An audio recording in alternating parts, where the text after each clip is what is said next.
Michigan holds a special place in the history of Jordan brand, making this release especially meaningful.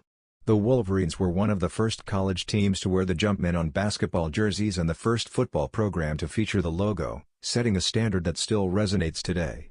Over the years, this partnership has delivered iconic player-exclusive pairs and numerous blue and yellow releases inspired by Ann Arbor. The Air Jordan 4RM Michigan continues that legacy with a vintage-inspired design. Salient phantom gray tones create a pre-aged look that nods to classic Michigan eras.